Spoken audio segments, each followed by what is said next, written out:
Hi friends, in this video we talk about slope overload distortion. We all know that slope overload distortion is a drawback of delta modulation. It is the problem in delta modulation, right? So when this occurs, let us see, right? So how we represent delta modulator signal? This is message signal. Let us assume this is our message signal m of t, right? This is delta modulator signal. This is delta modulator signal. I draw like this, right? This is delta modulator signal or approximated signal. This is delta modulated or approximated signal after delta modulation. So approximated signal, right? Okay. So what we do in delta modulation, right? This difference is known as slope overload distortion. Let me explain what is that. This difference. This is slope overload distortion. Okay. So what is that? We know delta modulation is a 1-bit modulation. It is 1-bit modulation. Fine. So what we do in delta modulation? In delta modulation, what we do? This is analog signal. It is sampled. Fine. So let us take this is sample 1, sample 2, sample 3, sample 4. How we modulate here? Here we are modulating by assigning each sample 1 bit. How we are assigning each sample bit? So let us take sample S2. If it is, we are comparing with the S1, previous sample. This is present sample, let us assume. How we assign the value for S2? We compare with the previous sample. If S2 is greater than S1, we assign 1 bit, whether it may be 1 or 0. If it is less than S1, we assign another bit, right? So like that we assign a bit value for each sample and we transmit that bit for delta modulated signal. So we transmit ones and zeros. So this signal is received and demodulated, and after we get what we get is m of t, sorry, m cap of t. So this is m of t original signal. After delta modulation, what we get is m cap of t. This is m cap of t. So now you see, now there is a slope. We compare the slope of the m of t and m cap of t. So m of t is message, this is received signal after approximation or after delta modulation. So here you see this is transmitted signal, this is received signal. You see, compared to received signal, transmitted signal has much higher slope, right? So the slope of message signal is higher than when the slope of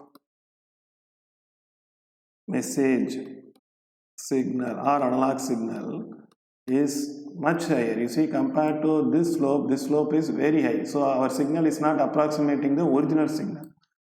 And the slope of message signal is much higher than slope of approximated signal. Approximated signal m cap of t, message signal is m of t, right? The difference is called, the difference in slope is called slope overload distortion. The difference is called slope overload distortion. Fine. So this shaded region or marked region is known as what you call, so this region, this difference, this is the slope of m of t, this is the slope of m cap of t, this is, so this region, this approximated, here our received signal fails to reach original signal. This difference in the slope is called slope overload distortion. So what we have to do if you want to increase the, if you want to avoid this problem, right? So what is the thing we have to do? So this is the original. If I want to avoid this problem, what I have to do? I have to increase the step size. Fine. So let me try again. Okay. So this is original signal.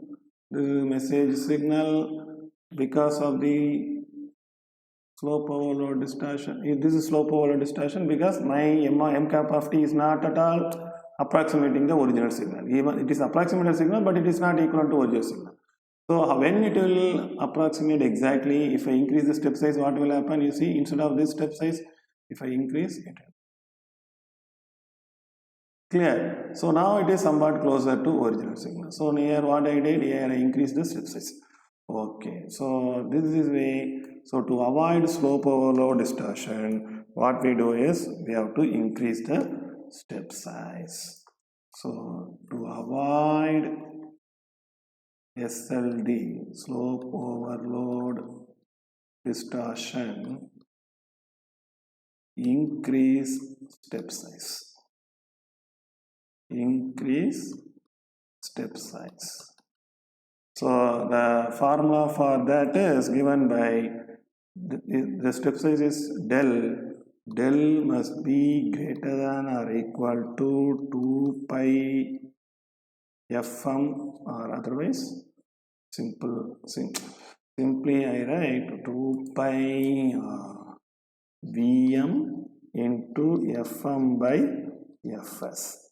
Fs is message frequency, Fs is sampling frequency, Vm is peak value of input, peak value of message, or magnitude of message, or amplitude of message, peak value of message. This is the way we can avoid. This formula is very important. Based on this formula, we are going to solve one problem. Let us see. Okay. What is that? The question is GATE 2003 question. The input to a linear delta modulator having a step size of del, they have given 0.628 is a sine wave. So input to a linear delta modulator. This is a delta modulator. Right? It is input is sine wave. What is the step size they are using? 0.628. Okay. With the frequency Fm and peak value Em. So frequency Fm, peak value RVM is equal to Em. That's what they are telling. Okay, if the sampling frequency Fs they gave, Fs is equal to 40 kilohertz. The combination of sine wave frequency and the peak amplitude where slope overload will take place is. So Em, Fm they gave. Which combination will produce slope overload distortion? That is what the question is about. Right? So this is Em, this is Fm they gave. So what is the condition for slope overload distortion? To avoid slope overload distortion, we know to avoid SLD, we know del must be greater than or equal to 2 pi Vm into Fm by Fs. Now the question is, what is the condition for slope overload? This is avoiding slope overload. If we want a slope overload, what should be the condition? It should be exactly opposite. Del must be less than or equal to 2 pi Vm into Fm by Fs. Okay. Now let us see and find the answer. So now they gave del value. Del is nothing but 0.628. Right? That must be less than 2 pi.